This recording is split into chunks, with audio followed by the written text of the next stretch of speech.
नशा, दहेज, रूढ़िवादिता, अश्लीलता, असंवेदनशीलता, भ्रूण हत्या, अशिक्षा और लिंग भेद ऐसे मामले जो समाज में बहुत गहराई से बसे हुए हैं, परंपरागत तौर पर जो फॉलो किए जाते हैं। जैसे हम महिला और पुरुषों में भेद करते हैं कि हाँ, हमें ये कैसे पता चला कि महिलाएं ही खाना बनाती हैं, पुरुष खाना नहीं बनाते।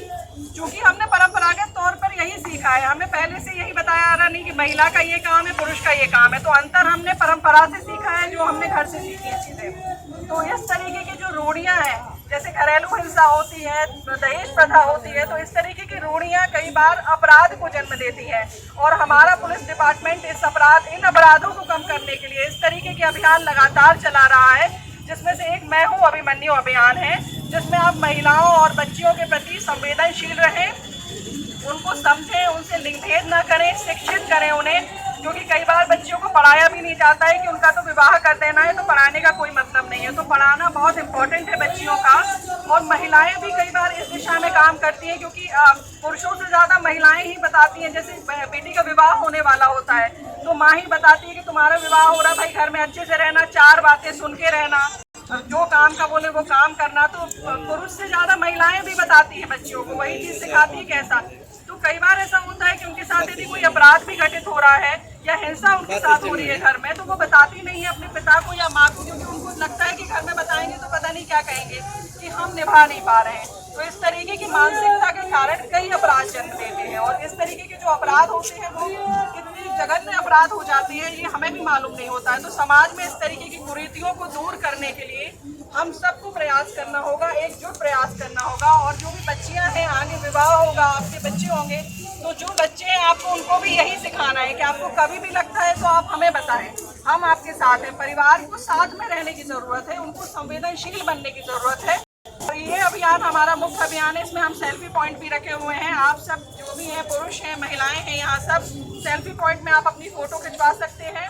और आप हमारे इस अभियान में सहयोग करें, ये हमारे लिए बहुत महत्वपूर्ण है। आपका छोटा सा भी सहयोग किसी भी महिला के लिए और अन्य महिलाओं के लिए बहुत महत्वपूर्ण हो सकता है। आप भी किसी बच्चे के पिता होंगे, आपके यहाँ भी बहुएं होंगी, तो आपको ये समझना है कि हमें किस तरीके से संवेदनशील होना है। और ये संवेदनशीलता समाज में अपराध को घटित होने से रोकेगी। और पुलिस विभाग के लिए भी ये बहुत महत्वपूर्ण है, इसीलिए हम लगातार इसका प्रचार प्रसार कर रहे हैं। आप सबसे सहयोग की अपेक्षा है, आप सब सहयोग करेंगे। हमने बैनर्स लगाए हैं, हमने आपको पम्फलेट्स भी दिए हुए हैं। पम्फलेट्स में भी स्पष्ट तौर पर लिखी हुई हैं चीज़ें कि कैसे महिलाओं के साथ जो हम विरोध करते हैं, नशा भी है। जैसे कई बार आपने देखा होगा कि शराब पीकर कोई आता है पति और अपनी पत्नी पर अत्याचार करता है, अपने बच्चों को, कई बार वो शराब में पूरा पैसा खर्च कर देता है, बच्चों का भी वो मजदूरी करके आया, पूरा पैसा खर्च हो गया, उसकी पत्नी भी दुखी रहती है, बच्चे भी दुखी रहते हैं। तो वो बच्चे शिक्षा तक ही नहीं पहुंच पाते हैं, क्योंकि बेसिक जरूरतें ही पूरी नहीं हो पा रही उनकी, खाने की और रहने की। तो फिर शिक्षा तो एक अलग विषय होता है। तो आपको समझना होगा कि पुरुषों के नशे से दूर रहने से महिलाओं को कितना फायदा हो सकता है।